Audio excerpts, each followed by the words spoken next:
Hola a todos, buenas tardes.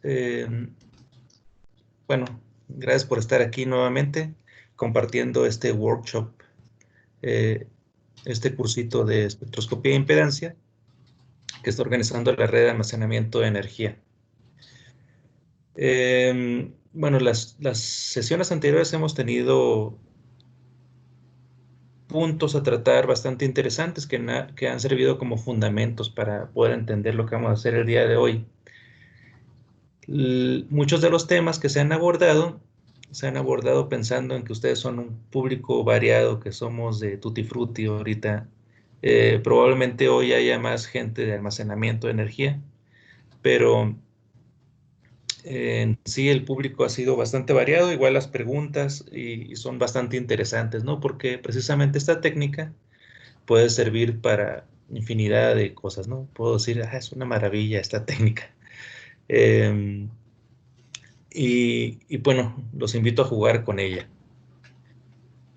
Es simple y a la vez es bastante compleja porque no, bueno, a pesar de que los espectros de impedancia que obtenemos son muy parecidos para diferentes sistemas, la interpretación no es la misma. Igual necesitamos tomar en cuenta los tiempos, las constantes de tiempo que estamos teniendo, los valores de resistencia o capacitancia o qué sé yo, ¿no?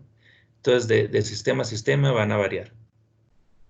Y bueno, como les digo, tal vez no puede ser, puede que no sean elementos físicos, esto de las capacitancias, resistencias, sino se trata de fenómenos que se pueden modelar con, con ciertos resistores, capacitores, inductores.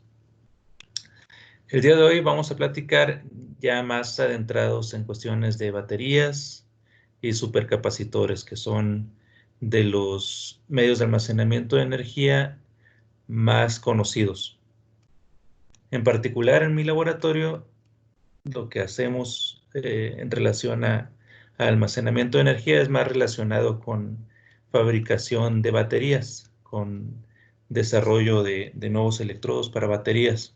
Aunque pues con colegas de la red, el mismo Raúl que está eh, llevando esta reunión, estamos colaborando en cuestiones de capacitores también. Y bueno, hoy les voy a platicar un poquito de capacitores, cómo podemos aplicar esta técnica de espectroscopía e impedancia. No me voy a adentrar mucho en los fundamentos de un supercapacitor. Pero bueno, sí necesitamos tocar un par de puntitos ahí. Igual en el caso de las baterías.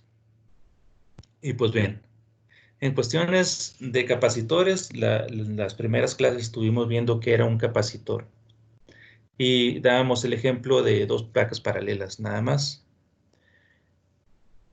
Y comentábamos que en estado estacionario no hay corriente a través del capacitor. Bueno, no solo en estado estacionario, pero pues sí, no fluye corriente a través del capacitor porque lo que tenemos en medio de las dos placas es un aislante, por lo general. Es un dieléctrico.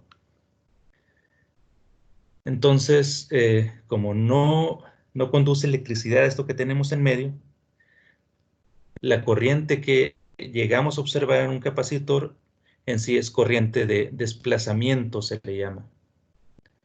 Esta corriente de desplazamiento no es otra cosa que la separación de cargas o el alineamiento de dipolos. Entonces, en un momento inicial vemos cierta cantidad de corriente, pero no fluye corriente a través del capacitor. Y pues bueno, entonces, ¿cómo almacenamos carga? Pues resulta, almacenamos carga a través de esa separación de cargas. Y, y, y pues sí, que entra corriente a través del capacitor, bueno, al capacitor, pero en realidad no fluye a través del capacitor. Si fluyera, tuviéramos corriente de conducción. Aunque en forma no ideal, resulta que sí fluye corriente también. Y eso lo podemos emular con un resistor, como hemos platicado también anteriormente. Si hay oposición al paso de la corriente, entonces, o si hay corriente fluyendo, entonces es que tenemos una oposición al paso de la corriente. Pero hay una cosa que distingue muy bien al supercapacitor en relación al capacitor. Lo que los distingue o lo que los diferencia es la palabra super. Bueno, lo super es lo que los distingue. Pero, ¿dónde está lo super en un supercapacitor? Si hablamos de capacitores cerámicos o electrolíticos, tal vez un capacitor de tantalio, por lo general no vemos en forma comercial para nuestros circuitos electrónicos, no vemos capacitores más grandes que microfaradios. Y tal vez para ciertas aplicaciones, eh, precisamente para almacenar carga por un instante o para tener un filtro muy grande, podemos ver capacitores del orden de milifaradios y son unos capacitores grandes o bastante grandes. Pues resulta de que en un supercapacitor lo podemos ver en presentaciones también pequeñas, como en el caso de los otros capacitores convencionales, cerámicos tal vez. Y la capacitancia sí la podemos llegar a encontrar hasta el orden de farads, o farads por cada gramo de material que estamos teniendo ahí. Es una gran diferencia. ¿Y dónde está el detalle? ¿Por qué funcionan así? O sea, ¿de dónde sale lo super en un supercapacitor? En un capacitor de placas paralelas, la capacitancia es proporcional al área de las placas. E inversamente proporcional a la distancia entre ellas. Si está muy pegada a las placas, entonces la capacitancia es más grande. Y igual, si las placas son muy grandes, pues la capacitancia también es muy grande. Bueno, es más grande. Y el truco aquí en los supercapacitores es precisamente jugar con esa área. El área en un supercapacitor es hasta millones de veces más grande que en un capacitor convencional. ¿Por qué? Pues precisamente se utilizan, por lo general, bueno, no es la única forma de obtenerlo, pero es muy común el utilizar materiales porosos. Y esos materiales porosos dan alta área superficial y esto es lo que permite tener una alta capacitancia. Pero resulta de que ahí no tenemos dos placas paralelas, así físicas. Tenemos un material lleno de poros, pero en la superficie se forma una capita electroquímica que le llaman capacitancia de doble capa. Se forma ahí bueno, utilizamos un electrolito por lo general y también a la hora de aplicar un campo eléctrico se alinean los dipolos y lo podemos ver en esa capita que se forma arriba de la superficie del capacitor, bueno, del material que estemos utilizando. Es lo más común, no es la única forma en que lo podemos encontrar y hay otra clase de efectos también y podemos observar pseudocapacitancias, por ejemplo. Ahorita la intención de esta plática no va a ser el ponernos a hablar al respecto de todo lo de las capacitancias. A lo mejor en un futuro próximo organizamos también un workshop con los expertos aquí de Supercaps. Hoy vamos a jugar un poquito con un supercapacitor.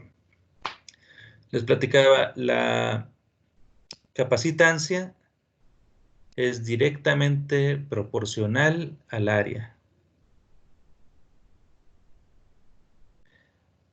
Y la corriente que fluye, bueno, que no fluye a través del capacitor, sino la que se observa con los capacitores, es una corriente de desplazamiento.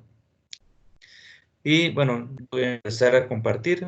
No sé si tengan alguna pregunta inicial. Si no, empiezo a compartirles cierta info aquí.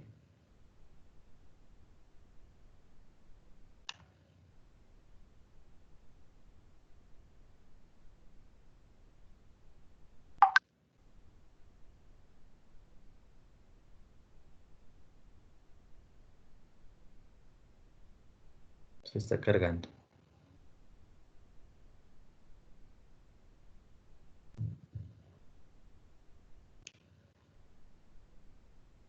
Ok, ¿se alcanzan a ver esta presentación que tengo aquí puesta? Sí. Sí. Sí, sí, muy bien, perfecto. Pues de esta presentación, lo que quiero que vean inicialmente es solo esta ecuación que tenemos aquí. La corriente que vamos a observar en el capacitor depende del cambio de voltaje con respecto del tiempo. Esto es algo muy importante que quiero que mantengan en mente. Y bueno, considerando que la capacitancia es una constante, que como vamos a ver en un ratito, resulta que no necesariamente es una constante. Es una constante bajo ciertas condiciones nada más. O sea, esta capacitancia, de cierta forma, también va a depender de qué tan rápido nos estamos moviendo en forma indirecta. O sea, en un capacitor de estado sólido, convencional o tal vez cerámico, aquí esta capacitancia no va a cambiar. Es una constante que depende mucho de la constante dieléctrica y depende de la distancia entre las placas y del grosor del aislante. Pero en un capacitor, en un supercapacitor, utilizamos electrolitos y se forma una doble capa en la superficie. Y resulta de que esta doble capa puede variar dependiendo de la velocidad a la que está cambiando el voltaje. A ciertas velocidades de cambio, el electrolito o los dipolos, bueno, las sales que lleguemos a tener ahí, no alcanzan a responder, no se alcanzan a ordenar de cierta forma y hay un límite de velocidad en que ya la capacitancia empieza a verse mermada con ese cambio de velocidad. O sea, la capacitancia no es una constante. Pero en cierto rango de velocidades de cambio lo podemos considerar una constante. Eso es a lo que apostamos o a lo que apuestan muchos de los que están estudiando supercapacitores. Entonces vamos a mantener en mente esta ecuación. Corriente es igual a la capacitancia por el cambio de voltaje con respecto del tiempo. Una forma común de estudiar los capacitores es por voltamperometría cíclica, que no es otra cosa bueno, para los que trabajan con electrónica o con estudio de materiales, no es otra cosa de que curvas características de corriente voltaje, le llamamos. Una curva IB. Y para sacar una curva IB, lo que hacemos es ir variando el voltaje e ir registrando la corriente. Bueno, el qué tan rápido vamos variando ese voltaje es esto que tenemos aquí. Esto bien, hagan de cuenta que el dB es el tamaño del escalón para el cambio de voltaje y el tiempo es en qué tan rápido hicimos ese cambio de escalón.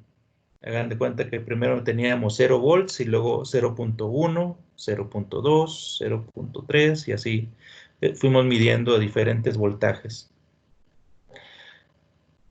Entonces, esto de dB es el brinco de voltaje y esto es en cuánto tiempo brincó. Bueno, pues ahora lo que voy a hacer es, les voy a compartir otro documento.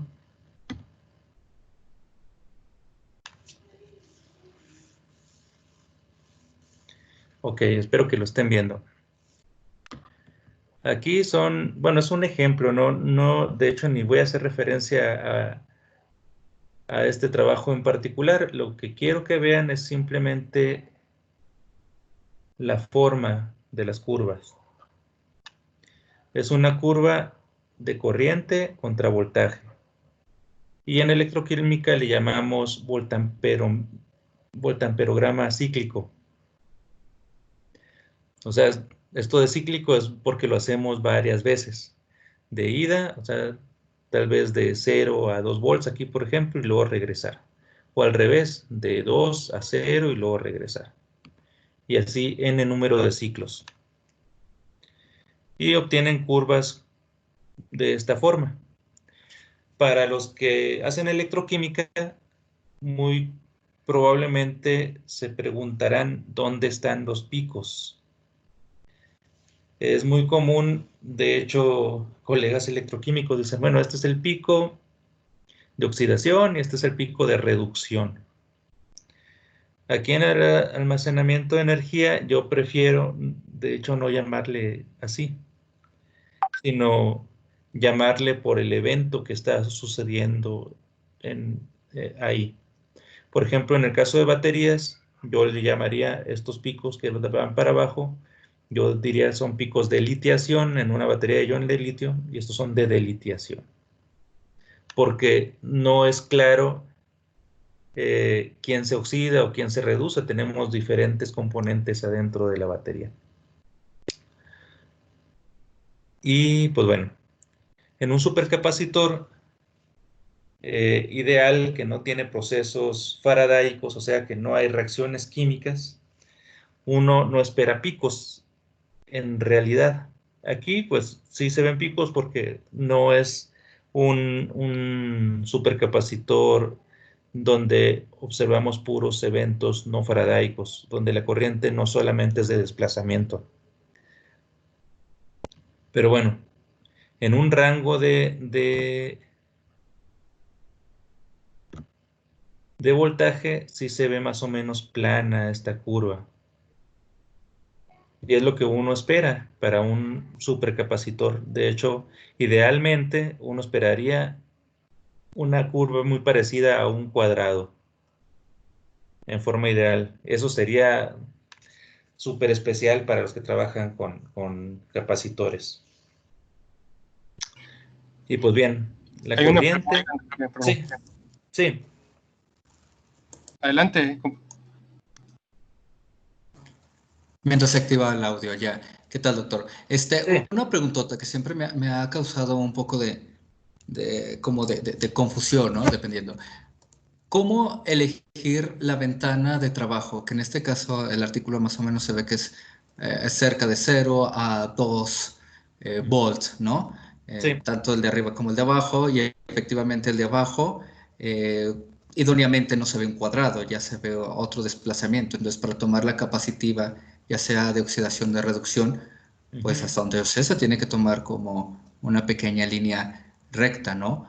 O algo Sí. así. No lo sé, pero me confunde porque en 2 volts ya veo que está habiendo otro proceso, no lo sé.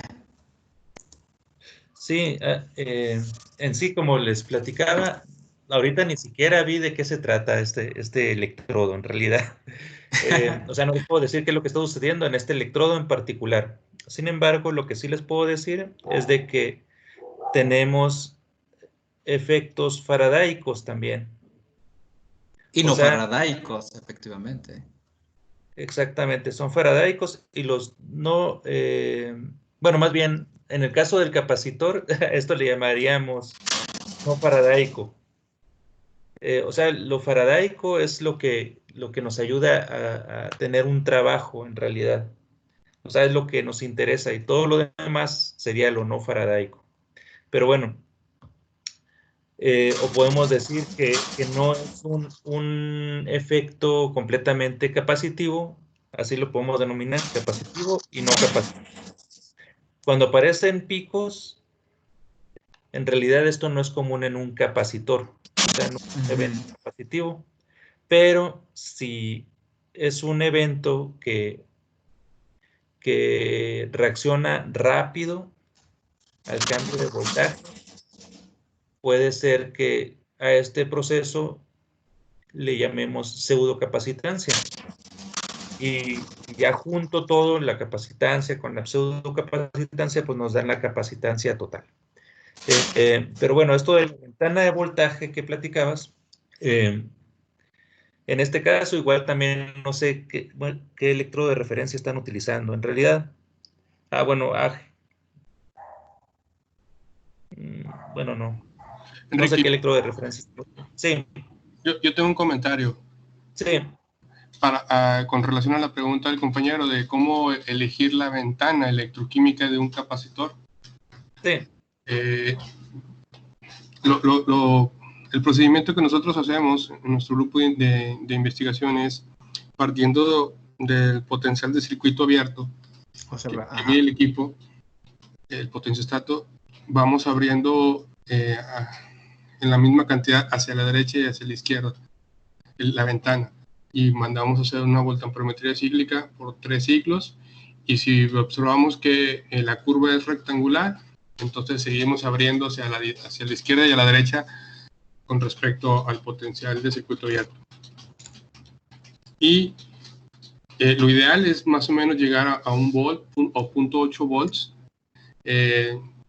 si estás trabajando con un electrolito acuoso, y si en ese rango de voltaje tú tienes una ventana rectangular o más o menos rectangular, puedes decir que tienes un comportamiento capacitivo, ¿no? Si aparecen picos como los que se ven aquí, como los que está compartiendo el doctor Enrique, como la figura A o E, pues de ahí ya no estás hablando de un capacitor electroquímico. Pero básicamente es eso, poco a poco ir abriendo la ventana mientras la respuesta sea rectangular, la curva sea rectangular, puedes estar tranquilo en que estás trabajando en un voltaje donde tu sistema responde como un capacitor electroquímico.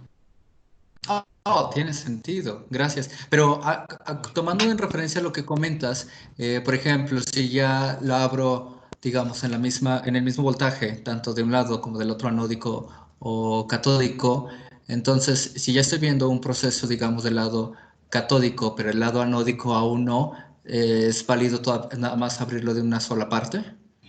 Recuerda que debe ser un proceso simétrico o reversible, ¿no?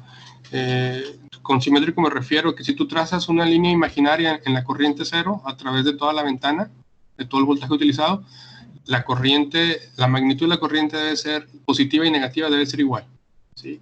Si tú tienes unos picos, ya sea en la parte catódica, tienen que aparecer en la parte anódica, tienen que ser reversibles. Tiene sentido. Sí, sale. Muchas gracias. Si ya empiezas a ver picos, ya puedes ir pensando en que el capacitor tiene procesos extras, ¿no? Como decía el doctor Enrique al principio, ¿no? Que pueden ser procesos pseudocapacitivos, reacciones redox superficiales o procesos faradaicos también. Bueno. Ok, muchas gracias. Sí, muy bien. Gracias por la precisión, Raúl. También para complementar aquí la pregunta, la ventana de potencial que vas a elegir va a depender mucho también de qué electrolito estás utilizando. Precisamente si estás trabajando con electrolitos acuosos, es muy común que precisamente para 1.2 volts ya empiezas a llorar ahí, ¿no? Porque empiezas a tener evolución de hidrógeno. Entonces son cosas que hay que cuidar. En el área de supercapacitores creo que están tendiendo a trabajar con electrolitos acuosos que permite pues trabajar bajo condiciones normales, ¿no? Que son más económicos, aunque también hay electrolitos orgánicos que permiten abrir la ventana de potencial. Pues bueno, aquí lo que quiero, o para lo que estoy mostrando aquí, las curvas estas, yo los invito mejor a ver tal vez la curva D, esta que tenemos acá. Es precisamente que la cantidad de corriente que vemos aquí, o la intensidad de la corriente, depende de la velocidad de cambio O sea, para velocidades bajas de 0.1 milivolts por segundo, es la curva que está más chiquita aquí. Y luego la que le sigue es la naranjita y luego la que sigue, ¿no? Y así va subiendo. En este caso, no dejó de subir la curva. Bueno, las curvas con la velocidad de cambio. Pero es común que a velocidades más altas de cambio de voltaje con respecto al tiempo, en vez de seguir subiendo la capacitancia, bueno, en vez de seguir subiendo la corriente, empieza a bajar otra vez. Y esto es por lo que les comentaba, ¿no? La capacitancia que tenemos no es completamente independiente de la velocidad de cambio del voltaje con respecto al tiempo. Hay un rango de velocidades en el que se comporta de manera lineal la corriente. Y ese rango pues, nos sirve muy bien como para poder calcular capacitancia. Entonces, a partir de estas curvas de corriente contra voltaje, podríamos muy bien calcular curvas de capacitancia con respecto del voltaje. ¿Sí? Y esto, pues, ¿cómo funciona o cómo se come, no? A ver, déjenme. Bueno, ya lo saqué.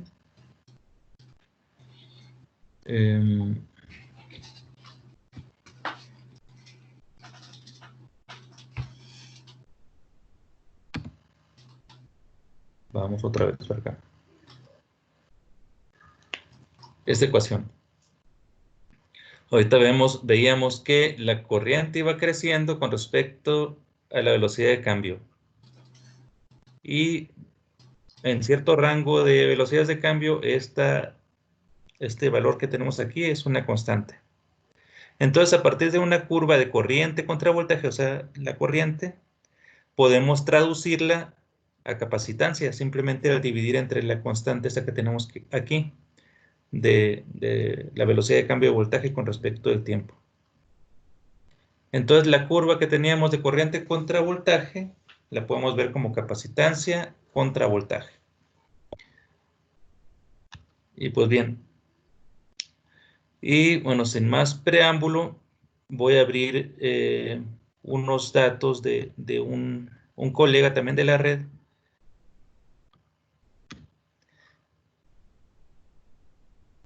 A ver, les voy a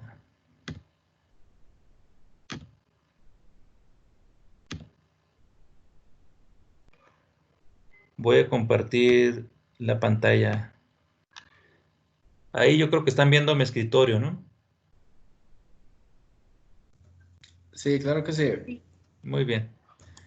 Pues aquí el compañero hizo diferentes mediciones a diferentes velocidades. 5 milivolts por segundo, 10 milivolts por segundo, 20.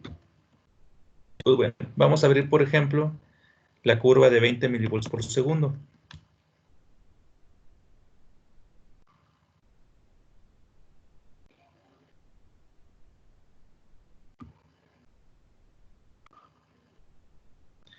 Esta curva, como ven, es corriente contra voltaje, igual. Y bueno, se ve así. Aquí simplemente la hizo por varios ciclos. Y en un rango de voltaje todo se ve parejo, casi todos los ciclos se ven muy parecidos entre sí. Esto es a una velocidad de voltaje. Aquí lo podemos poner. Le voy a dar un zoom. Pues ahí está. Aquí se medio observan unos picos. Igual les podría hablar de pseudocapacitancia en este caso. Y hay rangos donde se ve relativamente plano. Bueno, por ejemplo, este rango de acá. Este pedazo de este lado, igual del otro lado, se ve más o menos plano, bueno, sin picos. Y bueno, a partir de esta curva, como les platicaba, podemos calcular capacitancia con respecto del voltaje. ¿Cómo lo hacemos? Bueno, por ejemplo, me voy a ubicar en esta sección de aquí. Esta parte de aquí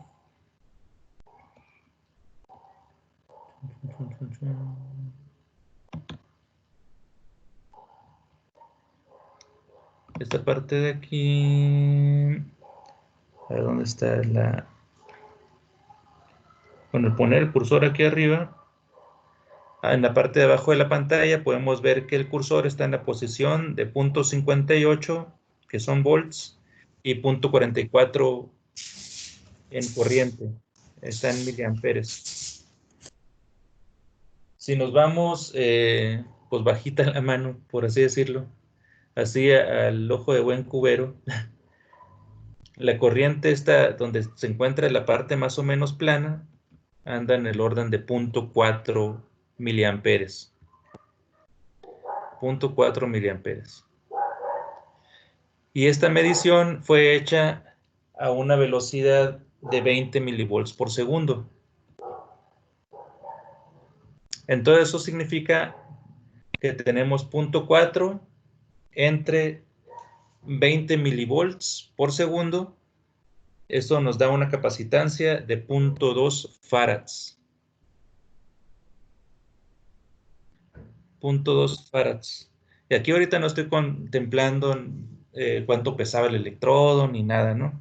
Así, esto es el neto que estamos viendo aquí. Es la corriente entre la velocidad de cambio. O sea, es 0.4 entre 20 milivolts. Y esto nos da 0.2 farads. Bien. Lo que sí es de que esa capacitancia, ese valor de capacitancia depende del voltaje, si se dan cuenta. O sea, como no es cuadrada la curva, a diferentes valores de voltaje tenemos diferentes valores de corriente, diferentes entonces capacitancias tendríamos.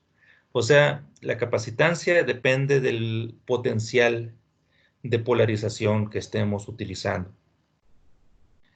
Idealmente uno desearía que no fuera así, pero pues en muchos de los casos sí lo es, depende de la polarización, la capacitancia. Entonces, por ejemplo, aquí a 0 volts tenemos aquí un valor de 0.4 o de 0.2. Les digo, depende de la posición a donde estemos midiendo. Y eso es algo muy importante cuando estamos haciendo mediciones de espectroscopía de impedancia. Necesitamos de declarar en el sistema de inicio cuál es el punto de operación de nuestro sistema. O sea, estamos midiendo voltaje de circuito abierto. ¿Qué significa eso de voltaje de circuito abierto? ¿Qué voltaje es? O si estamos midiendo a 0 volts, o a 4, a 1 volt. Bueno, a 0.4 a 1 volt. Ajá. Pues así está el show. Bueno, esto quería que lo vieran, ¿no? Es una forma muy común que utilizan los colegas para determinar pues, la capacitancia, y luego esa capacitancia se puede volver en capacitancia específica, porque aquí es como un neto nada más, un bulto de capacitancia que no nos dice nada sobre las propiedades del material.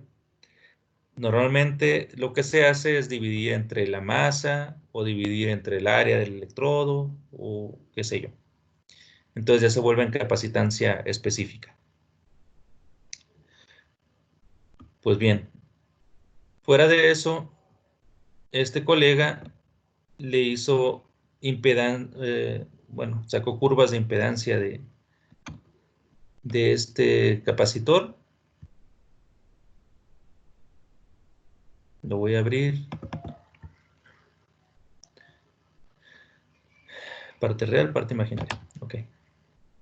Y la curva se ve así. De inicio, uno podría pensar que se ve como una pendiente nada más que pasa por cero. Y eso es muy común. De hecho, hay artículos donde se hace un ajuste de esta curva simplemente con un elemento de fase constante. O sea, un un capacitor ideal en realidad debería de tener aquí las crucecitas solo en el eje de las Ys, donde las frecuencias bajas están arriba y luego ya empieza a bajar hasta cero. Pero cuando tenemos un capacitor no ideal, entonces ya empieza a tener cierta pendiente. No, el ángulo no es de 90 grados, sino pues cerquita de 90 grados.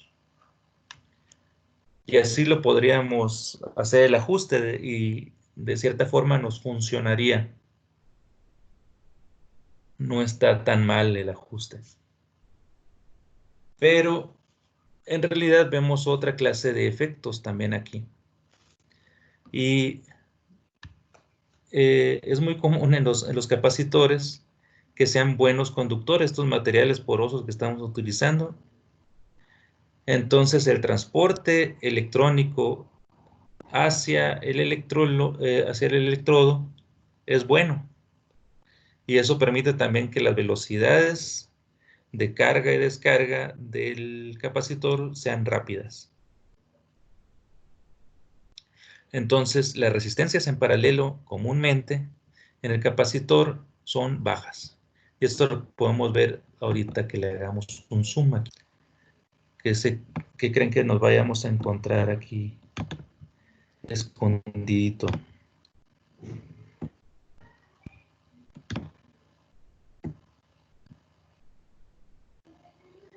Pues ahí se ve más o menos. Resulta que a estas frecuencias que vemos aquí, podemos decir que tenemos un semicírculo en esta parte de aquí. Y luego empezamos a tener cuestiones de difusión a frecuencias más bajas. ¿Sí? Bueno, no se nota muy bien aquí el semicírculo porque son poquitos puntos en realidad. Aquí, si lo quisiéramos ver más detalladamente, entonces se tuvo que haber hecho una medición con más puntos en este rango de frecuencias que están aquí. Pero bueno, creo que más o menos me pueden creer aquí en este pedazo. Esta parte de aquí no se ve completamente como una pendiente, sino como que curva un poquito en este rango de aquí. Y de hecho, podríamos decir que tenemos hasta dos semicírculos, uno por aquí y tal vez otro por acá. Tal vez necesitamos mucha imaginación, ¿no? Pero bueno, se los puedo decir. O creo que Sí, si le da doble clic en la curva, puede seleccionar que sea una línea recta, que no se vea así como pequeñas tachitas. como una línea recta. Sí, Sí, pero bueno, en realidad no lo quiero ver como una línea recta. Sí. Ahorita nada más le estoy mencionando que no precisamente se ve como una sola pendiente, pues, sino precisamente como que se curva en este rango de aquí. Y bueno, ahorita en este mismo artículo que le está mostrando,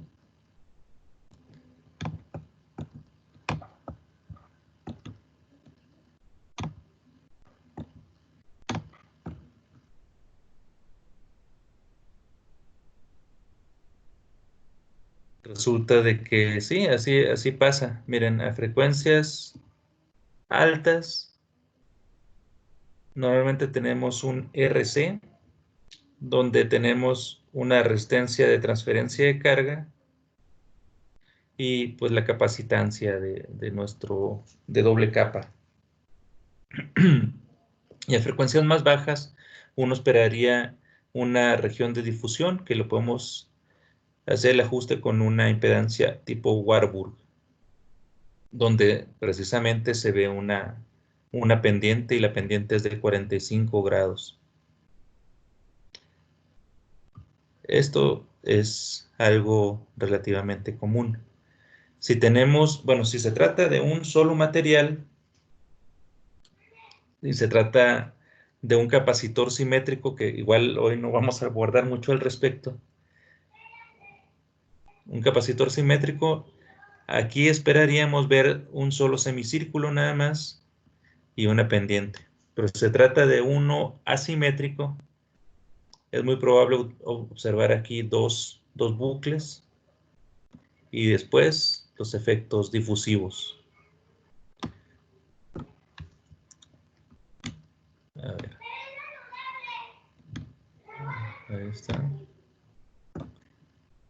Y pues lo podemos hacer el ajuste más o menos como lo que vemos acá. Si tenemos dos electrodos diferentes, pues tenemos un semicírculo, o sea, un RC y otro RC que tenemos acá con su transferencia de carga y su capacitancia.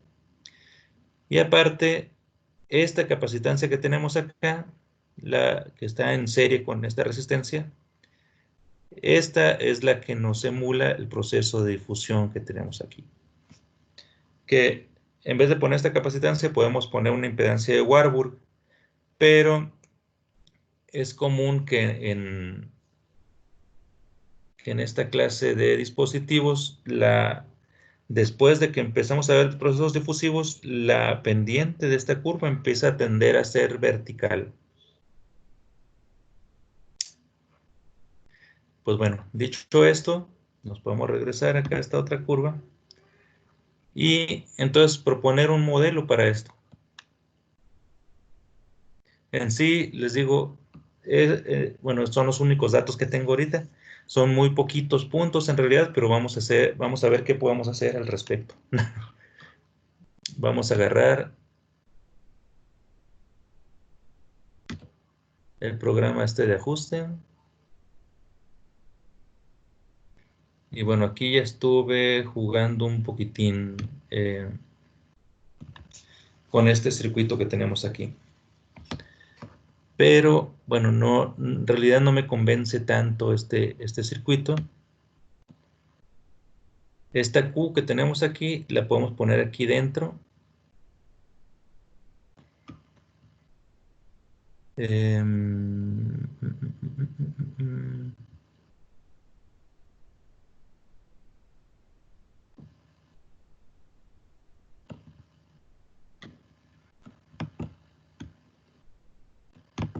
Bueno, vamos a cortar aquí este elemento que tenemos aquí.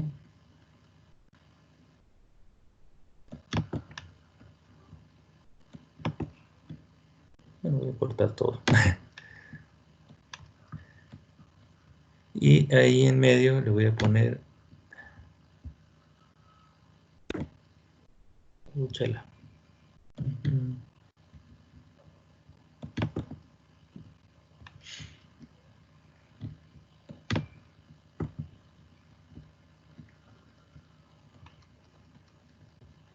Bueno, voy a agarrar este otro. Pero resulta de que no quiero una... bueno, mejor yo creo que lo puedo editar desde acá, miren.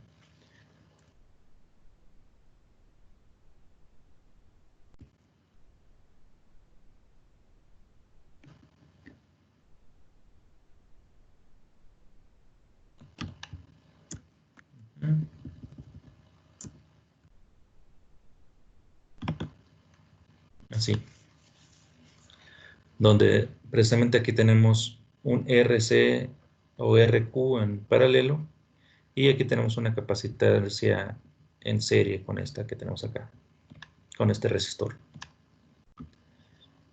Y pues bien, lo voy a aceptar este circuito.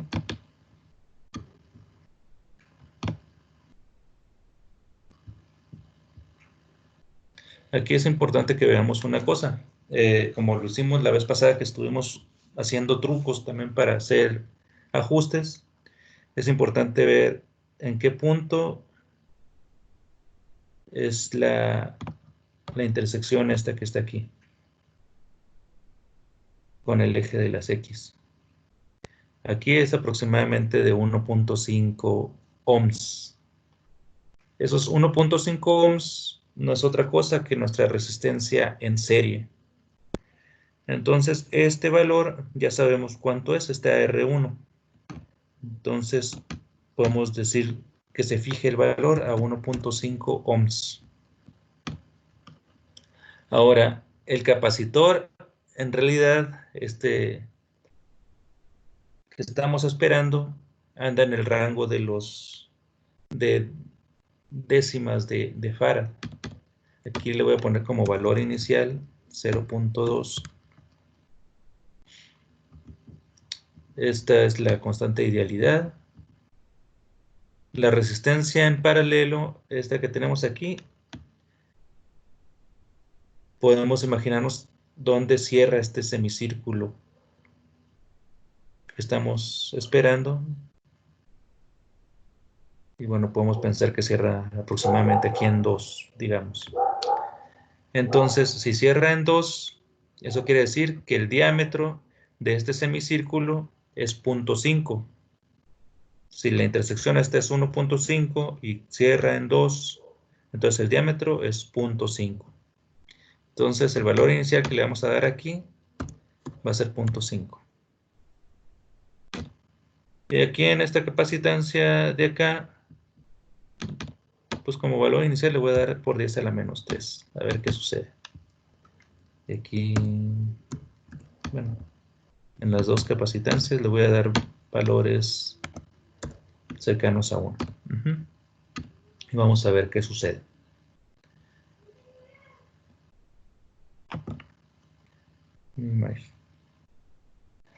Pues ahí está, más o menos se ve el ajuste, pero lo podemos mejorar considerando tal vez de que a frecuencias estas más bajas tal vez se desvía un poquito del ajuste por alguna razón, algún artefacto.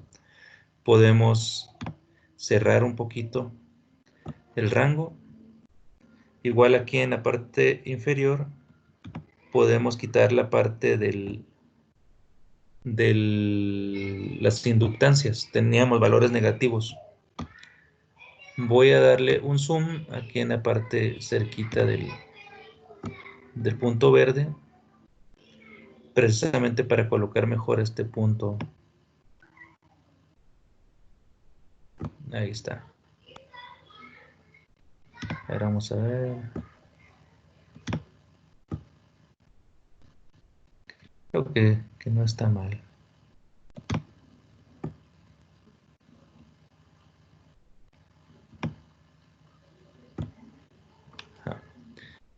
Y bueno, le voy a dar minimize otra vez.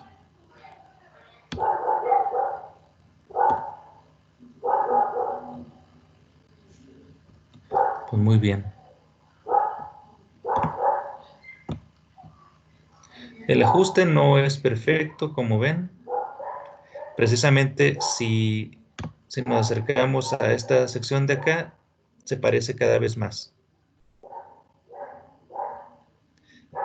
Esta primera pendiente que tenemos aquí, estuve checando y se parece mucho a una pendiente de 45 grados que lo podríamos emular con un Warburg, este pedazo aquí. Pero después la pendiente cambia. Y la pendiente cambia y lo podríamos entonces trabajar como una Q. Eso es algo común. Punto 6. Ok. Voy a verlo todo otra vez.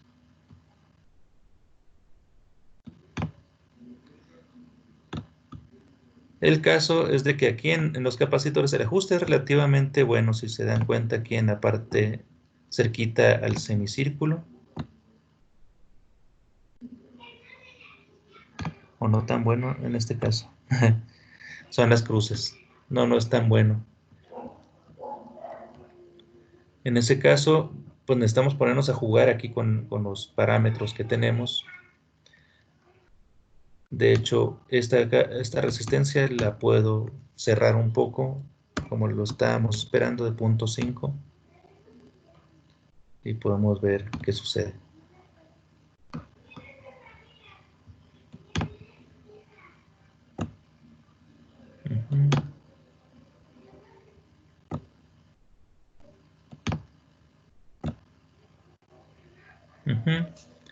Pues sigue la formita esta que tenemos aquí.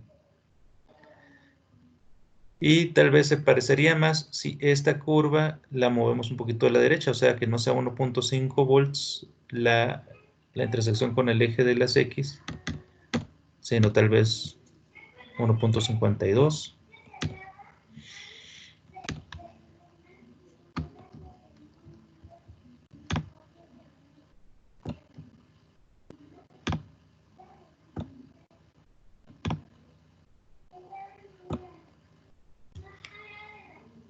Pues bien, en sí, si se dan cuenta, pues es bastante divertido esto. El show es de que nos tenemos que poner a jugar un buen rato para tratar de acomodar los valores, y precisamente es importante considerar cuáles son los valores conocidos que tenemos. Por ejemplo, esta resistencia y esta otra resistencia es más o menos conocida. Ahorita no se ajusta tan bien, precisamente tal vez porque nuestro modelo no es el mejor. ¿Por qué? ¿Por qué no es el mejor? Probablemente. Pues vamos a ver acá. Como les platicaba, aquí, ahorita no vimos en el paper. Bueno, de hecho, no se trata de lo del paper, sino de otro material que me dio el compañero. Este capacitor también no era simétrico. O sea, uno espera dos bucles, de hecho.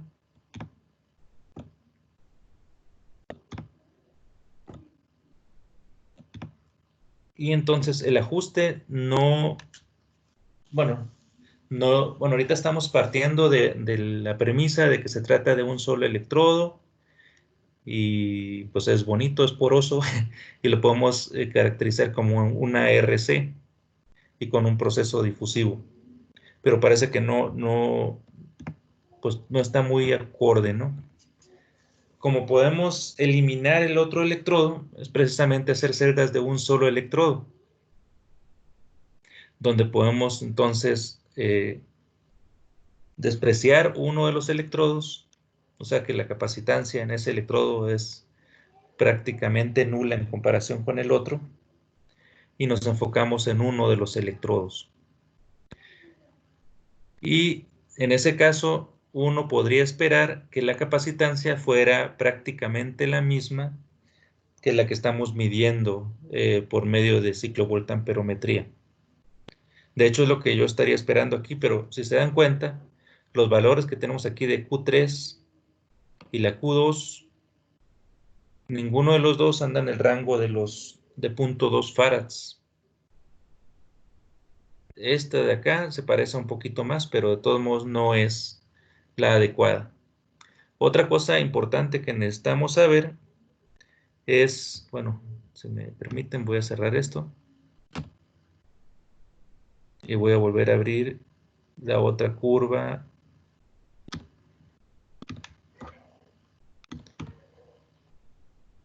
Esta de acá.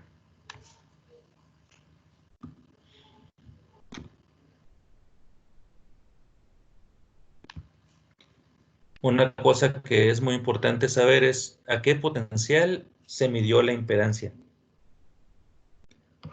¿Qué tal si lo estuvimos midiendo a cero corriente?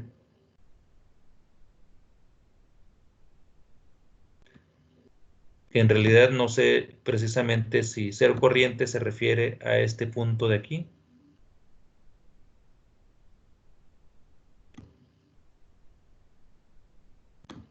O a un punto cercano precisamente.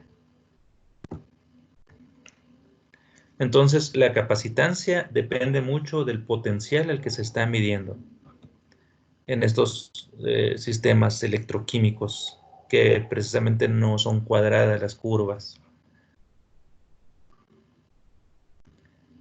Es algo, bueno, que ahorita ya no hubo tiempo de preguntarle al colega que hizo la medición, pero es algo muy importante que nos debemos de preguntar también. ¿A qué potencial vamos a medir? En principio deberíamos de observar el mismo comportamiento en capacitancia, bueno, en ciclovoltamperometría, que en espectroscopía de impedancia.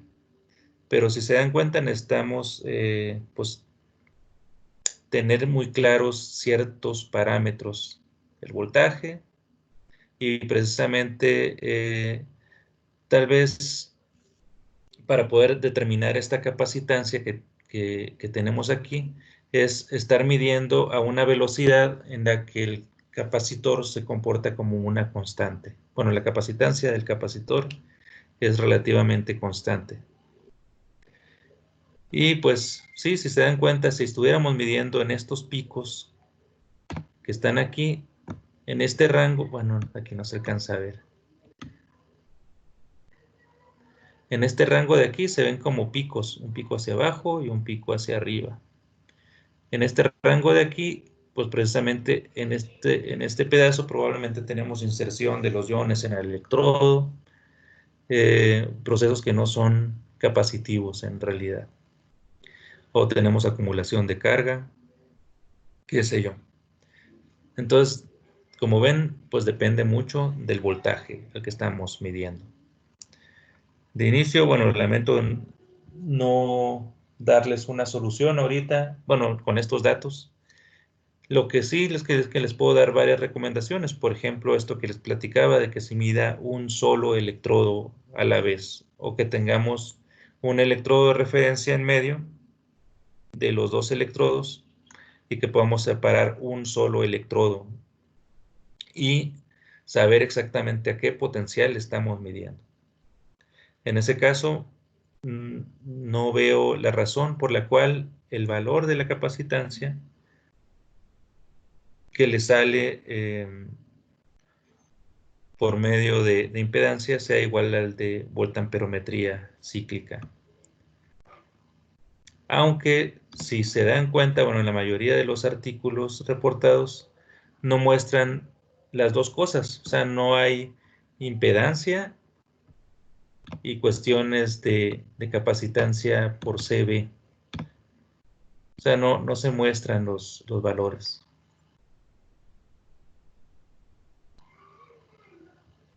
Eso no es de lo más común. De hecho, lo más común es, bueno, para los que hacen capacitores, es hacer voltamperometría cíclica y entonces reportan capacitancia aquí. O al revés. Que de hecho, aquí tengo un artículo respecto a eso también. A ver, déjenme.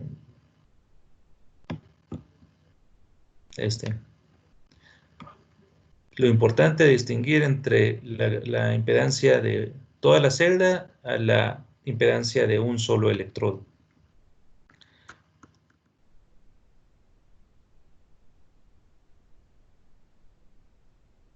Y como ven, el modelo es pues parecido, ¿no? Aquí tenemos la impedancia de Warburg. Pero en nuestro caso, en los datos que tenemos nosotros, esta pendiente no es de 45 grados. Entonces, esta W no podemos utilizarla nosotros.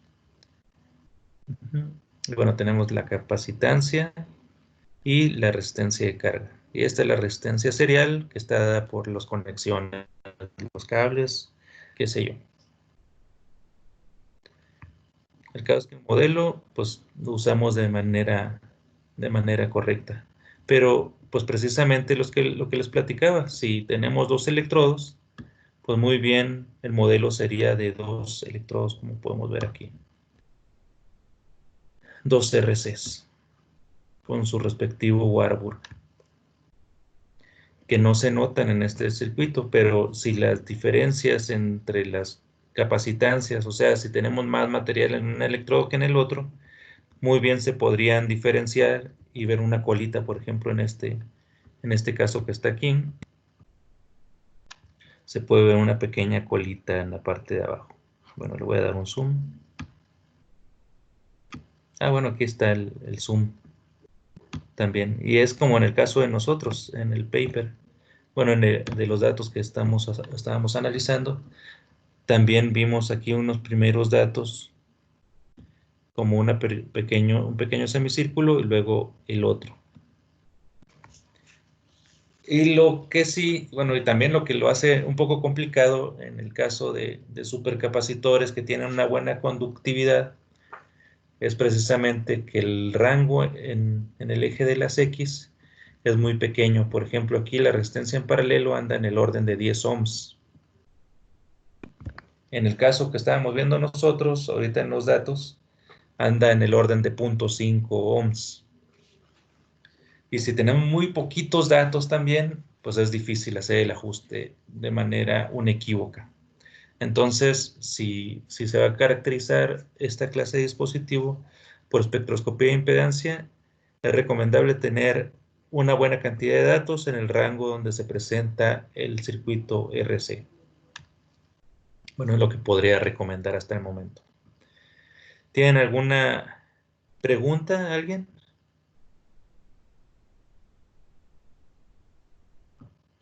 ¿Preguntas? Yo tengo una pregunta.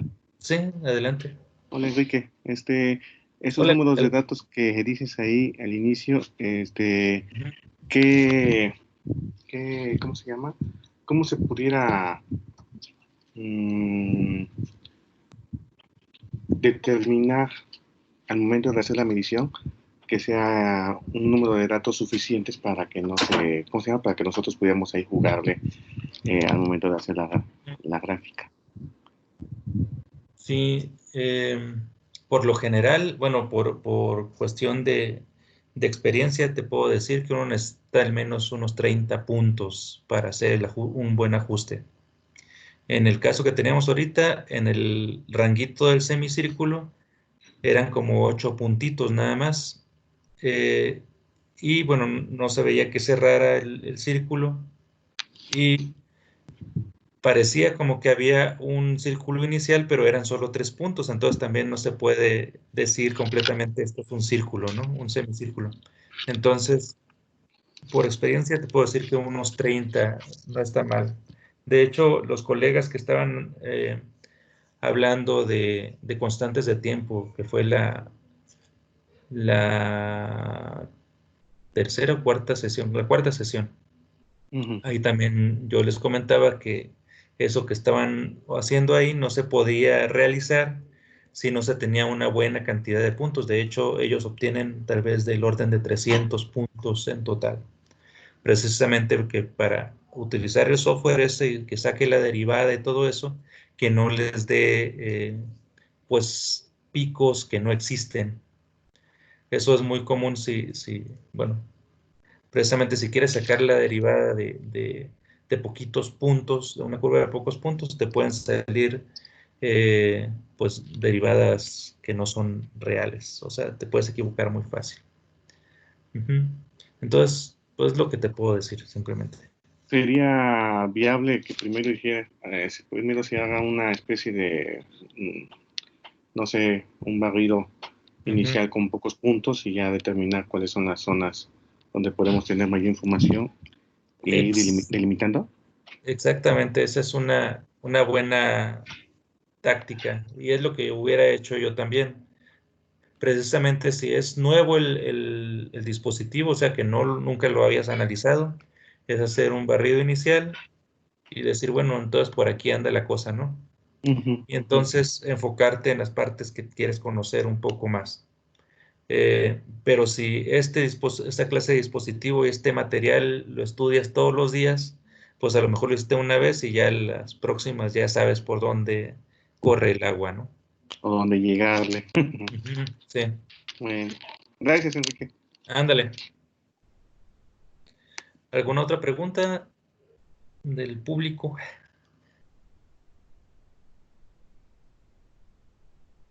Sí, Martín BL. Hola, Sí, doctor. hola. Tengo una duda. Eh, ya vio que en el ambulancia de hace ratito quedó no justo, Ujú. no justo muy bien. No, ¿Cuántos elementos de fase constante puedo poner en paralelo con respecto a la resistencia 2 para ujú. que ajuste? ¿O no tiene sentido? ¿O tiene más sentido hacer más iteraciones con el programa? Ya. De inicio, aquí, como lo vi yo, igual también se comentó en sesiones anteriores, que uno se va preferentemente por el modelo más sencillo. O sea, aquí muy bien, bueno, de hecho, hoy en la tarde lo ajusté nada más con un RC y con un capacitor, pero en serie por fuera, ¿no? O con un Warburg también me quedó muy bien, pero en un rango nada más de frecuencias. O sea, podemos hacer un ajuste hasta si le metiéramos más RCs o RQs, pues nos va a quedar más bonito probablemente, pero sinceramente siento que no hace ningún sentido. Aquí podría hacer sentido sin meter otro RQ, precisamente porque parece o parecía que en las frecuencias más altas, o sea, al inicio del semicírculo, parecía como que hay un pequeño semicírculo. Entonces ahí sí metería un segundo semicírculo. Pero como no tenemos suficientes datos en ese rango de frecuencias, tal vez yo hasta lo dejaría fuera. O sea, agarrar los puntos nada más hasta el punto donde se tiene un solo semicírculo y no los dos. Y eso se puede hacer muy bien, es válido si los circuitos RCs son diferentes entre sí. O sea, que tenemos al menos un orden de magnitud de diferencia en las constantes de tiempo. Entonces se pueden distinguir muy bien entre los diferentes RCs. De otra forma, pues no es tan sencillo y se maneja solo uno, a menos que precisamente ya conozcamos nuestro material y sepamos que tenemos dos electrodos diferentes y ajustar a fuerza con dos RCs. De inicio, si no, si ya sabemos que se trata de un solo material, pues yo te aconsejaría que nada más manejaras un RC con una Warburg en serie o con una capacitancia en serie, un elemento de fase constante. Ujú. Bien. Ok.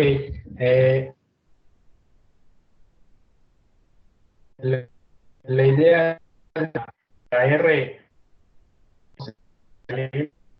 con el que ya está. ¿Nos podrías repetir? Se está cortando.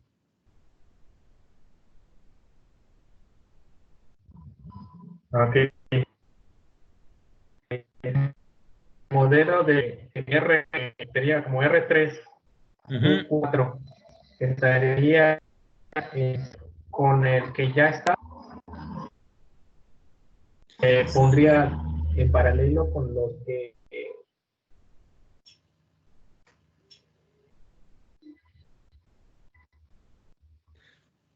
los pondría en Sinceramente, paralelo con el R2 y el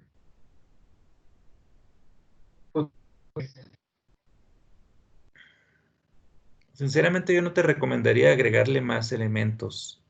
De hecho, te digo, con este mismo modelo que usamos ahorita o uno muy parecido, se puede hacer ajustar, pero necesitas jugar bastante tiempo con los datos. Ahorita prefiero destinar el tiempo para enseñarles lo que les quiero mostrar ahorita. No es tan, bueno, necesitas invertirle un poco de tiempo para que te quede el ajuste, ya sea estar fijando parámetros, que es algo válido e importante también. Como es un proceso iterativo, pues busca soluciones. Si tiene menor cantidad de variables a buscar, pues se tarda menos y es más acercado a la realidad. Entonces es darle valores iniciales o fijar valores, por ejemplo, ahorita que lo hicimos con las resistencias, o alguna capacitancia que ya conozcamos. Eso estaría de lujo para hacer el ajuste, pero sí es irte con el modelo más sencillo posible de inicio, si es que no conoces qué tantos elementos tiene dentro. Bien.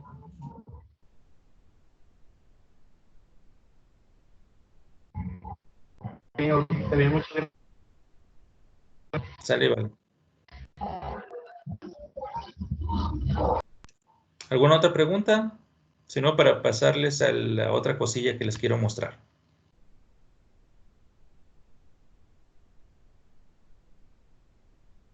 Ok.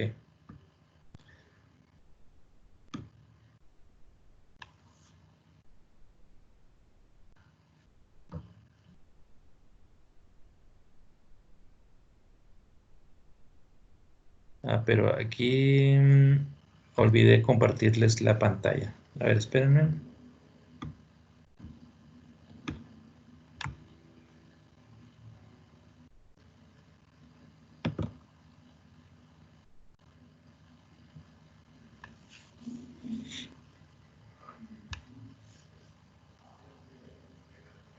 Se está tardando un poquito en cargar.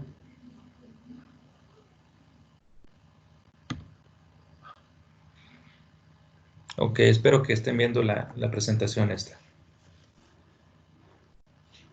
Ahora les voy a platicar un poquito de baterías, también la aplicación de espectroscopía de impedancia en baterías, pero utilizando una técnica especial que se llama espectroscopía de impedancia con transformada de Fourier.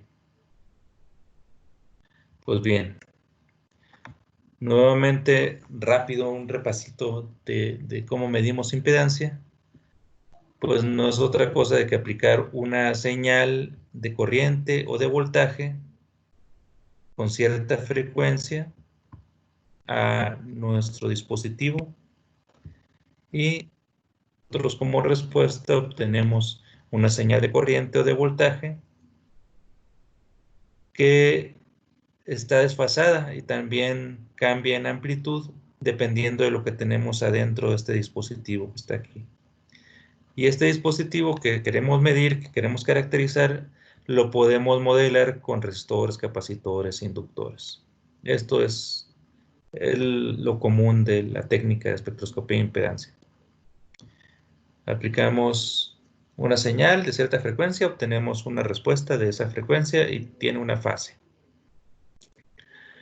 Pero si queremos obtener un espectro, pues un espectro es un parámetro con respecto de la frecuencia por lo general. Y para hacer eso, normalmente en un potenciostato o un espectroscopio de impedancia se aplica una señal de una frecuencia y luego otra, y luego otra, y luego otra. Es lo que lo tenemos aquí como teta. Entonces cada uno de los puntos de este diagrama de Nyquist es una frecuencia diferente. Esto es lo común. Sin embargo, para hacer estas mediciones, como platicábamos también en las primeras sesiones, necesitamos trabajar en un estado estacionario. O sea, al medir a la primera frecuencia, debemos de asegurar que cuando midamos a la segunda frecuencia se trata del mismo dispositivo o mismo dispositivo bajo las mismas condiciones, o sea que no haya cambiado en el tiempo. Les ponía el ejemplo del caballo o del caballo sudado, ¿no? ¿Quieres fotografiar un caballo o quieres fotografiar un caballo sudado? El caballo sudado no es lo mismo que el caballo. A pesar de que sea el mismo caballo, pues resulta que las condiciones del caballo ya no son las mismas. Entonces, lo que estamos mostrando en el espectro de impedancia ya no se trata del mismo sistema en realidad. Y pues bien, les voy a poner el ejemplo que también ya les puse anteriormente de un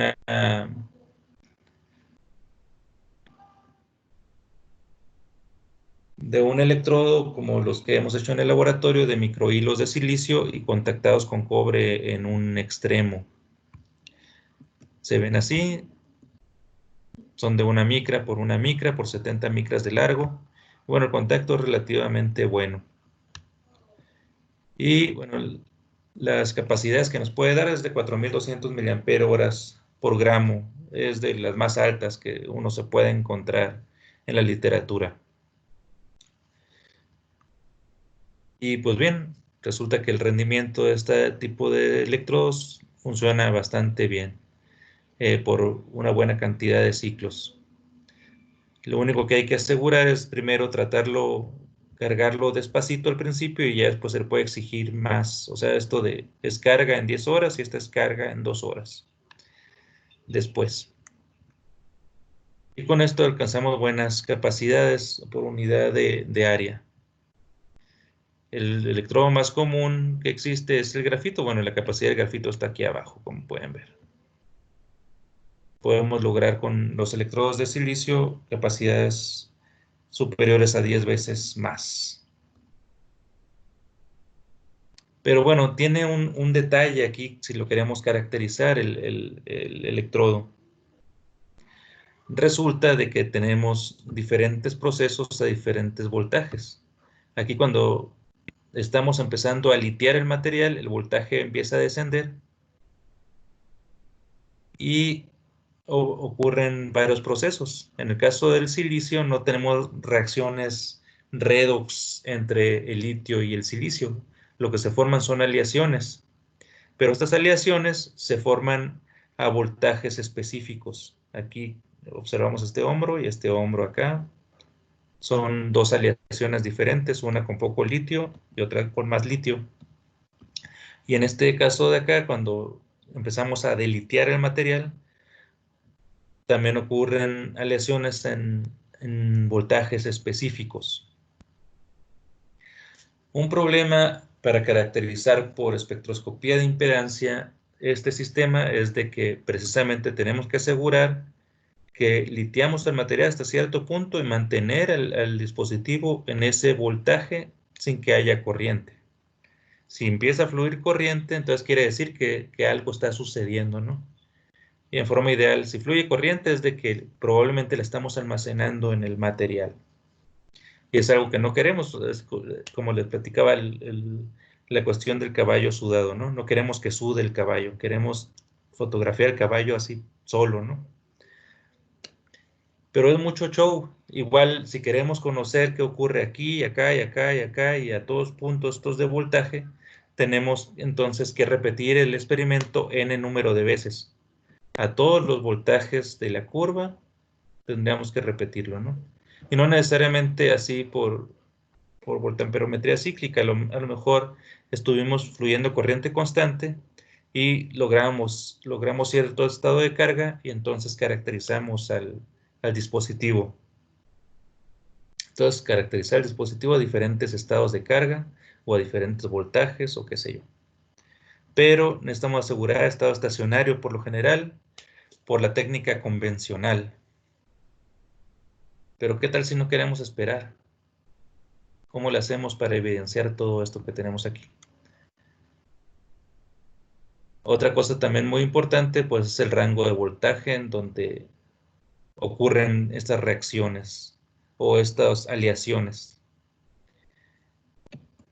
Es algo a considerar. Entonces, la impedancia del sistema depende mucho del potencial al que estamos midiendo.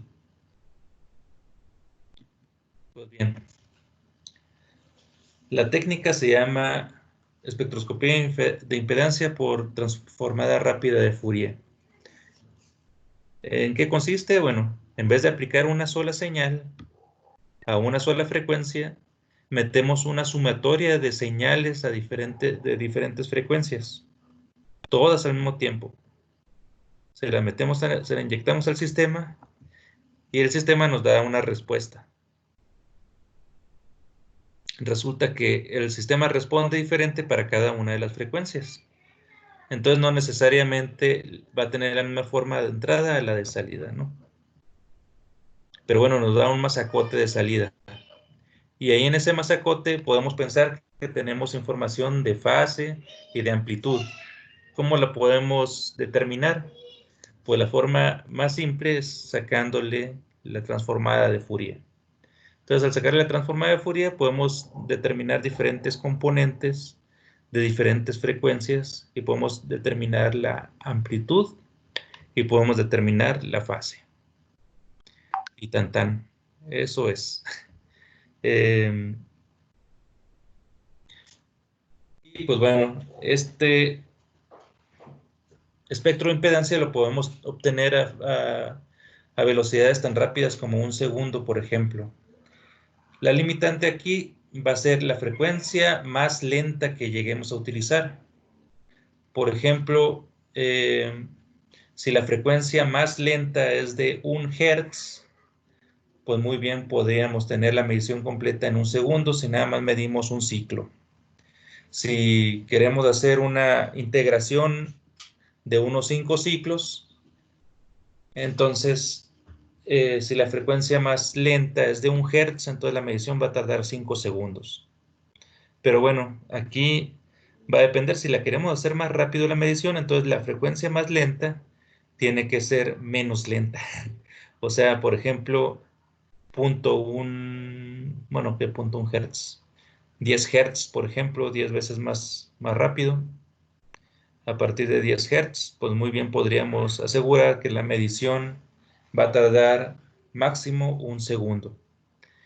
En ese sentido, si la medición es tan rápida y el sistema que nosotros tenemos no cambia tanto en 1 segundo, podemos decir que el sistema está en un estado cuasi estacionario.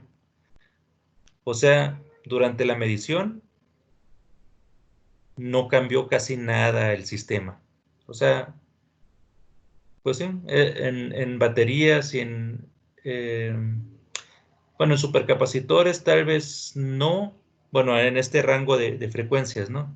Necesitaríamos asegurar que la frecuencia más lenta que estuviéramos utilizando ande en el orden de centenas de hertz. Y entonces sí, podemos medir tal vez en 0.01 segundos, por ejemplo, en milésimas de segundo tal vez. Ajá, pero como les digo, muy depende del rango de frecuencias que estemos utilizando. O sea, con este método no podemos ver procesos de difusión por lo general, porque son procesos lentos. Y si nosotros queremos medir considerando el sistema en un estado cuasi estacionario, como está aquí, pues necesitamos medir muy rápido. Bueno, ¿qué nos permite esto? Bueno, el sistema que le estaba mostrando son hilos de silicio y en la superficie forma una capita que le llamamos Solid Electrolyte Interface y está rodeado de electrolito. Cada una de estas secciones se puede modelar con una constante de tiempo. Una constante de tiempo dada por el electrolito, otra con el SEI y otra por la transferencia de carga hacia el silicio. Y bueno, al estudiar esta clase de dispositivo, pues se puede hacer en tiempo real. Aquí no lo mostré, pero resulta de que esta curva continua o las curvas continuas que tenemos aquí están hechas de un montón de puntitos. Cada punto de las curvas corresponde a un espectro de impedancia diferente. Y es hacerle un ajuste a ese espectro de impedancia y obtener los circuitos RC que nos dan las taus, estos que están aquí. O sea, son un montón de puntos, ¿no? Pero no se podría lograr tener tanta densidad de puntos si no lo hiciéramos en tiempo real, en forma dinámica en la medición. Esto no sería posible a menos de que pues tuviéramos mucho tiempo y pudiéramos hacer 100 mediciones a 100 estados de tiempo, a 100 tiempos diferentes, ¿no? O a 100 estados de carga diferentes. Eso es complicado. Y pues bueno, aquí la constante de tiempo más lenta, aquí es en el rango de 10 a la 4, es la transferencia de carga hacia los hilos. La más rápida es los procesos que se dan en el electrolito, que son el transporte de carga en el electrolito, que es relativamente rápido. Y bueno, el SEI, que es el intermedio de la cosa. Aquí, si le ponemos atención a la constante de tiempo de los hilos, bueno, transferencia de carga de los hilos, la podemos comparar con cómo va variando el voltaje de la batería conforme se está cargando o se está descargando. Y resulta de que se ven ciertos cambios de pendiente aquí. En baterías es común tomar esta clase de curvas y sacarles la derivada. Bueno, aquí, ¿qué sucede? Bueno, si sacamos la derivada, obtenemos una curva como esta que se parece mucho a los ciclovoltamperogramas, sin hacer un ciclovoltamperograma. Y resulta que pudimos ver que las derivadas de la curva coinciden, los máximos y mínimos coinciden muy bien con los cambios dependientes de la constante de tiempo tau 3.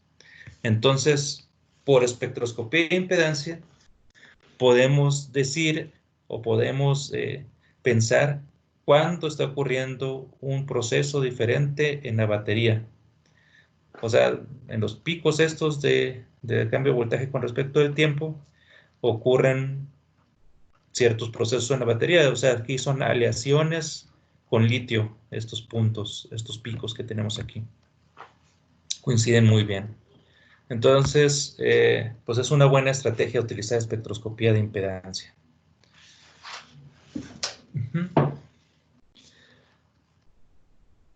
Y bueno, lo podemos estudiar también durante varios ciclos. En el caso anterior fue un solo ciclo.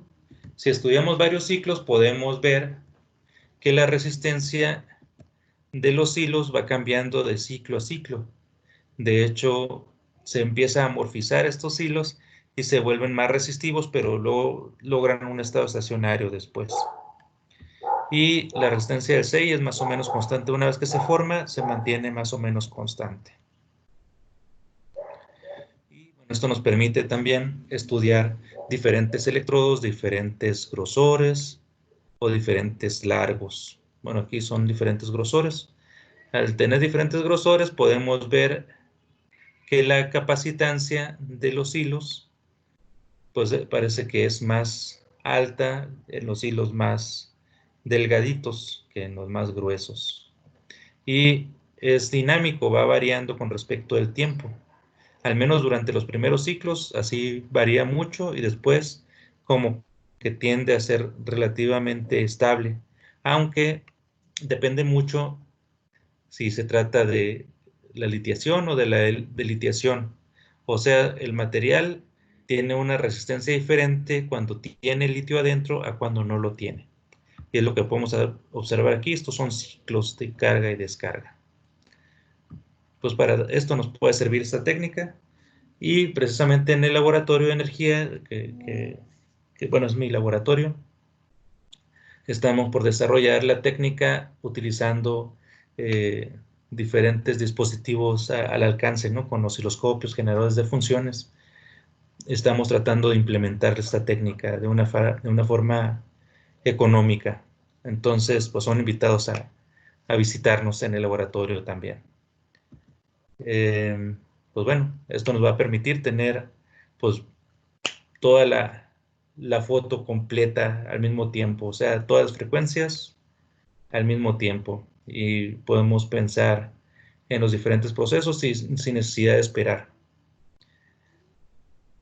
Bueno, aquí tienen mi correo. Bueno, este es el institucional. Igual también está el otro de equiroga@ieee.org para el que tenga alguna duda. Pues bien, ¿tienen alguna pregunta?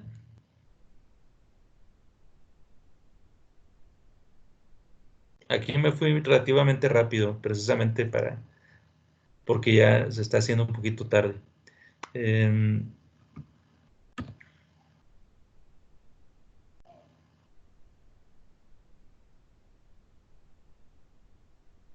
¿No? ¿Alguna pregunta, algún comentario? En sí, pues, bueno, es toda una ciencia esto de la espectroscopía de impedancia. En sí, yo no espero que con este cursito ya sean los expertos en impedancia, pero precisamente sí una patadita inicial para empezar a jugar.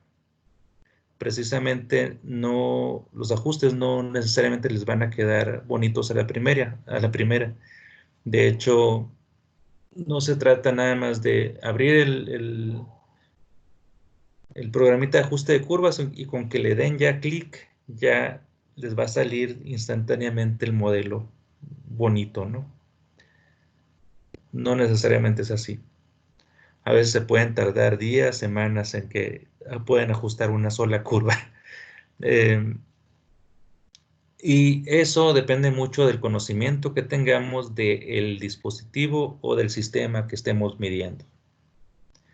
Necesitamos considerar varios parámetros.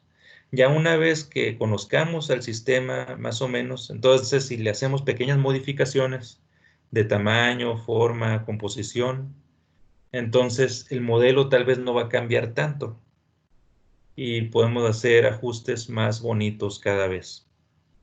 Pero bueno, eso lo trae precisamente el conocer al sistema. Y de hecho muchos utilizan la espectroscopía de impedancia ya nada más como control de calidad, o sea, ya conocen lo que están midiendo, entonces le enchufan los cables y ven si la impedancia anda en el rango que ustedes estarían esperando. Si no, pues ya algo chafió en el dispositivo, ¿no? Como control de calidad funciona muy bien. De hecho, también les he platicado que hay veces que nada más se mide a una sola frecuencia y con eso es suficiente para algunas aplicaciones. Como les decía, de control. Si se conoce el sistema, pues ya pueden hacer hasta una curva de calibración a una sola frecuencia. Y eso pues, está padre, ¿no? Y si es una frecuencia alta, por ejemplo, el orden de los kilohertz, muy bien podrían medir también en tiempo real, pero a una sola frecuencia. Ya si quieren medir a varias frecuencias, pues bueno, es esta espectroscopia de impedancia con transformada de Fourier, que como les platicaba, estamos por implementarla en el laboratorio también.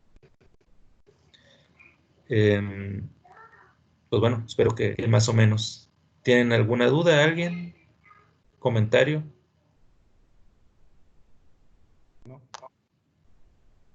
¿No?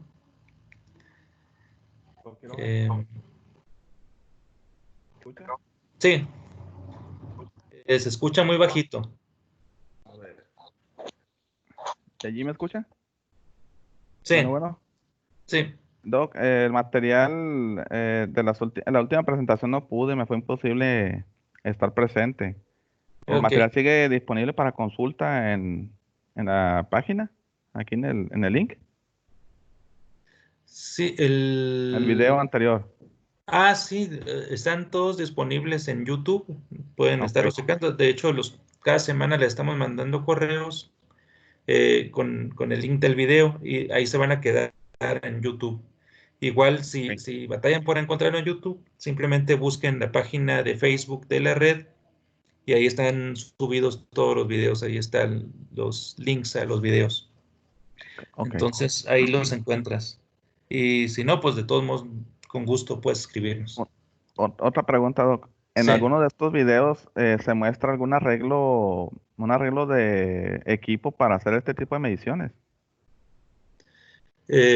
No, y ahorita, pues como ves, es un poquito complicado. Hubiera estado genial poderme traer aquí el potenciostato también y podérselos mostrar, Sí. pero pues no, aunque en realidad no requiere gran ciencia la conexión. Y en muchos dispositivos, así, si vamos a medir una batería, por ejemplo, cerrada, lo común es utilizar 2 electrodos nada más. Entonces, tu potenciostato, pues, se lo conectas a las 2 terminales y ya eres feliz, ¿no? Ya es todo lo que necesitas saber. Ya si estudias los materiales, si no está cerrado, a lo mejor puedes llegar a utilizar un electrodo de referencia que lo puedes colocar en alguna posición en el centro del dispositivo. Bueno, no en el centro, en la posición que tú quieras, ¿no? Ujú. En el caso de, Doc, de membranas de intercambio anónico aniónico y protónico, Sí. ¿sugiere un sistema de 2 electrodos?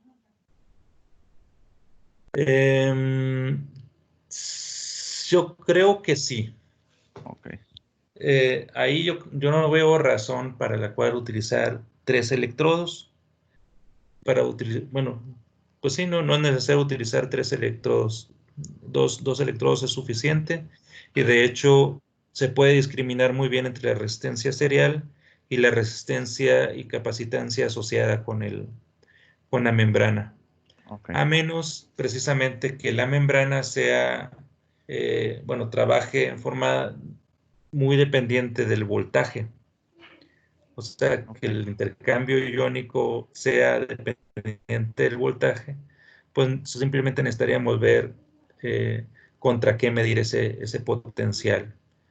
En dado caso que quisiéramos registrarlo de una manera con respecto a un electrodo de referencia, bueno, lo podemos hacer. Ok, Doc. Muchas gracias, Doc. Ujú. Ándale, Todavía tenemos otras, ¿verdad? mande. Vamos a tener más sesiones. No, precisamente hoy es la última, entonces si tienen Ok, ok. alguna duda, cualquier cosa, bueno, ya tienen mi correo también, quiroga@ieee.org. Sí, por ahí Eh, hemos estado en contacto ya, Doc. Acá de sí, Tijuana, no sé si recuerde. Entonces no, ahí sí, sí, seguimos en las preguntas. claro que sí. Muy bien, Doc. Gracias. Gracias por la Ándale. información y por el curso. Sí, no, con mucho gusto. Parece que hay otra pregunta. Adelante. Yo, bueno, Lilian, buenas tardes. Hola, Lilian. Bueno, en sí, solo tenía como una pregunta, a lo mejor no escuché muy bien, pero bueno, nosotros estamos trabajando, yo estoy más que nada igual en la síntesis de materiales poliméricos, o sea, polielectrolitos. Sí. Igual para membranas, como comenta el compañero, pero también polielectrolitos tipo gel, Ujú. para utilizarlos como, sí, polielectrolitos y en supercapacitores, ¿no? Sí. Entonces, una de mis preguntas que me interesó un poquito, que platicó, es sobre cómo medir la capacitancia a un electrodo, porque nosotros lo medimos con dos electrodos y ponemos el electrolito tipo gel en medio de los dos, pero hay veces Ujú. que pues la distancia no la podemos controlar bien y bueno, otros factores, ¿no? Entonces, pues medirla a un electrodo pues estaría excelente. Sí. Eh, pues precisamente uno tiene sus trucos ahí. Lo ideal es precisamente sí definir bien la distancia entre los electrodos y las áreas de los electrodos precisamente para poder comparar entre los diferentes materiales. O sea, si se pudiera idear una como cubeta y poner los electrodos a los lados de la cubeta, si se trata de un polielectrolito líquido, pues es pues meterlo a la cubeta, ¿no? Y mantener la distancia constante, igual la distancia y el área de los electrodos. Y en este caso, bueno, dependiendo de qué sea el, el polímero que estés teniendo, pues lo recomendable en ese caso sería utilizar electrodos de platino. Bueno, que uno sabe que no van a tener una reacción electroquímica. O si no, utilizar otra clase de electrodos que sepamos que en la ventana potencial donde estemos midiendo no va a tener ninguna reacción con el electrolito o con lo que vayamos a medir. Eh, Precisamente con Joskin, uno de los chicos que estaban aquí ahorita preguntando, estuvimos midiendo membranas poliméricas de almidón y quitosano con litio. Eh, Simplemente ahí lo que hacíamos era medir el grosor de las membranas, que precisamente eran como gel, bueno, o como lo diría, bueno, son de estado sólido, pero son aplastables, ¿no? Apachurrables, por así decirlo. Eh, es medir la distancia, bueno, el grosor, y entonces sí, ponerle los dos electrodos de una dimensión conocida y pues cablecitos a partir de los electrodos. Y así, pues muy bien podemos tal vez normalizar con respecto del grosor de las membranitas estas. Como te comento, pues hay bastantes, bueno, hay algunos trucos. Si igual gustas que sigamos discutiendo, con gusto me puedes escribir. Sí, ok. Ujú, Más que nada, en las membranas sí tengo una conducción iónica, pero en este ujú. caso, como te comentaba más bien, quiero medir la capacitancia Sí, que proporciona un polielectrolito que es gel, o sea, es un gel real. Y obviamente son ujú. polímeros nuevos, entonces la síntesis no me da para medir, para tener como una cubeta o una gran cantidad y medir una gran Ya. distancia. Por Sí, no, eso dije si se podía un electrodo, pero no. No, lo que podrías hacer es simplemente, bueno, tal vez no una cubeta completa, pero sí poder poner un cierto volumen. Puede ser muy pequeño el volumen, no necesitas más. Puede ser hasta un capilar y que pongas Ajá, dos ok. electrodos uno enfrente del otro y pues ya eso te alcanza muy bien. Sí, Y ok. el problema aquí para medir impedancia con algo que es aislante es precisamente que a lo mejor el voltaje del potenciostato no te va a dar para obtener la curva o tal vez nada más te va a dar una vertical. Sí, sí me ha dado vertical. Exactamente. Entonces el truco que usamos nosotros para, para poder determinar la capacitancia de una manera muy simple es colocar un resistor así comercial en paralelo. O Mm, sea, tomamos tu electrolito, tu gel como un ujú, capacitor, como si fuera un capacitor, y agarramos un resistor eh, comercial, tal vez bueno, ahí va a depender mucho de la constante de tiempo que nos vaya a dar, pero bueno, es jugar con resistores de 1 kilo ohm o 1 mega ohm, por ejemplo, ponerlo ujú. en paralelo y entonces sí, lo que vamos a esperar como diagrama de Nyquist va a ser un semicírculo. Ok. Y de ese semicírculo ya vimos unas Ujú. técnicas como para determinar la capacitancia. Ok. Oh, muchas gracias. Igual, cualquier cosa, ahí escribiré un correo, doctor. Eh, sí, no, con mucho gusto, sí. Gracias. Sí. Raúl, creo que te quieres preguntar algo o comentar algo. Sí, quería comentar algo con respecto a la pregunta pasada, de cómo Sí. medir la capacitancia que se genera con este electrolito que mencionaba la Ujú. compañera. Creo que no es tan difícil porque puedes usar una celda Schwarzschild. Esta celda ya está, es para medir la capacitancia en dispositivos de 2 electrodos. No requiere de un tercer electrodo, y algunas celdas Schwarzschild, tienen una tercera entrada donde te permite colocar un electrodo de referencia, si así quieres tú colocar un electrodo de referencia. Entonces la medición es bastante sencilla porque simplemente con un volumen controlado de electrolito de tu gel que tú coloques vas a poder tener mediciones reproducibles porque puedes controlar precisamente el volumen y la distancia que separa los 2 electrodos es controlable debido a estas celdas Schwarzschild que tú misma cierras. Entonces, Sí, la si, distancia, si no las conoces, me puedes escribir un correo y te puedo mandar unas fotos y cómo, y cómo armarlas y cómo colocar el tercer electrodo, que sería el electrodo de referencia. Ok, muchas sí, gracias. Sí, sí, sí voy a mandar el correo porque no las conozco. Ok, Gracias. sí lo las tienes, celdas, ¿no? También. Perdón, Enrique. ujú, sí. Bueno, Raúl es el que está organizando aquí las sesiones. Ujú, Nomás te preguntaba que si tenía mi correo, es el que probablemente me escribió para que le agregara al curso o algo, no sé. ujú, Sí, sí estoy en el curso y he recibido todos los correos. Entonces, ujú. sí, sí lo tengo. Ok. Gracias. Estas celdas Schwarzschild, bueno, son de las más comunes que usamos para caracterizar baterías. Ahí la distancia nos la da por lo general el separador que estamos utilizando. Aunque se puede medir sin separador, pero hay que tener mucho cuidado precisamente de evitar cortocircuito en la celda. Nosotros en el laboratorio las hemos hecho nosotros mismos, esas celdas Schwarzschild, y pues nos cuestan menos de 500 pesos cada una y le podemos meter electrodo de referencia también.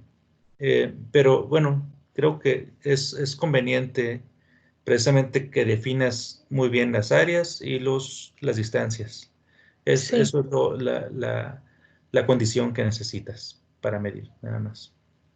sí, Ujú. gracias, gracias. Sí. ¿Alguna otra pregunta? comentario? ¿Algo?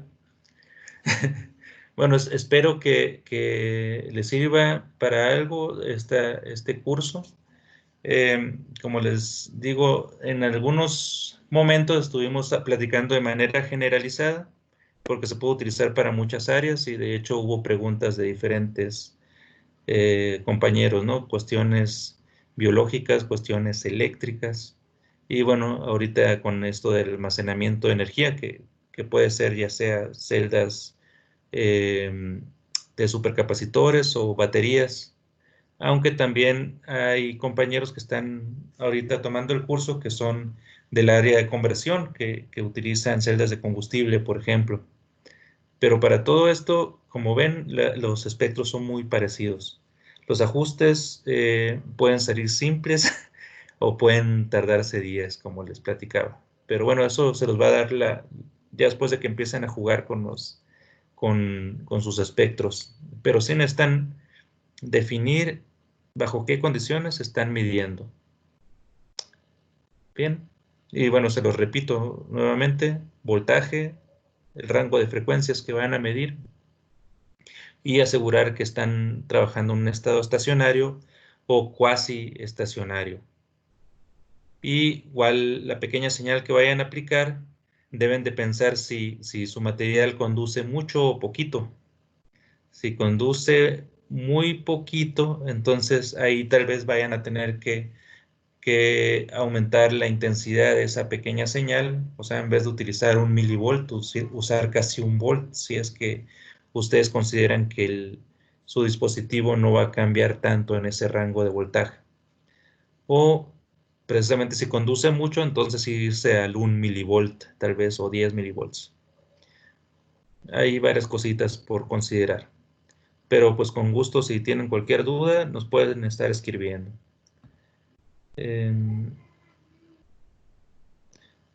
Aquí, Raúl, parece que pegaste nuevamente Bueno, si quieres comentar. No, básicamente nada más es que acabo de poner la liga para aquellas personas que nunca la llenaron, que la llenen para que se registren y quede evidencia ante la institución que nos reunimos y utilizamos uno de sus recursos para este fin, ¿no? Que era llevar a cabo un curso de espectroscopía de impedancia. Listo. Y bueno, Enrique, ahorita que tú mencionabas que el posible curso para capacitores, yo te iba a decir que yo lo puedo dar. Tengo material para unas 3 sesiones. Yo pienso que estaría bien que lo estuvimos pensando como para agosto. Ándale. Que ya empecemos a regresar al siguiente semestre. Y bueno, entonces... Pues ya estás peinado para atrás. Ya quedó. Ya estás amarrado. No, pues sí, entonces, por los que nos visitan ahorita, es cosa de que estén al pendiente nada más de las nuevas publicaciones que tengamos de la red, ya sea por Facebook o por correo electrónico para los que ya son miembros de la red. Para quienes no son miembros de la red, con gusto nos pueden escribir al correo de la red de almacenamiento, que a todos ustedes ya les han llegado correo, es red.almacenamiento.mx@gmail.com, es el correo. Y pues ahí es cosa de que soliciten ser miembros, se les van a mandar 2 formatitos, nada más llenarlos, y ya una vez que los llenen, ya se pueden considerar miembros de la red, si gustan, ¿no? Y tratamos temas relacionados con almacenamiento de energía. Este curso en particular, pues como sirve para diferentes cosas, pues bueno, nos da mucho gusto que haya gente de diferentes áreas también. Y bueno, así vamos a estar organizando algunos cursillos y cada 2 años organizamos el Congreso Internacional de nuestra red, que es el Energy Storage Discussions. Y bueno, la última vez fue en el Distrito Federal, que fue el pasado octubre. Y el año que entra va a ser en Monterrey, precisamente nos va a estar apoyando ahí nuestro compa Raúl Lucio. Va a ser en Monterrey el año que entra. Entonces, para que vayan pensando más o menos por por octubre, noviembre vamos a estar organizando este evento. Esperemos que ya para entonces, para el año que entra, ya podamos abrazarnos y platicar directamente, cerquita. Y pues bien, creo que ya no les quito más el tiempo, ya son las 8 de la noche. Espero que sea bueno, que haya sido de su agrado el curso esta sesión. En los próximos 2-3 días yo creo que lo estaremos subiendo a YouTube también. ¿No hay ningún comentario adicional? ¿No? Pues entonces con esto concluimos. Me dio mucho gusto, bueno, nos dio mucho gusto que nos hayan acompañado. Cada vez fuimos menos, ahorita somos 34 personas, pero pues sí, nos da muchísimo gusto. Y bueno, espero que sigamos en comunicación. Para cualquier cosa, ya saben que me pueden escribir al correo de la red o igual a los miembros del CTA de la red. Pues nos vemos muy pronto.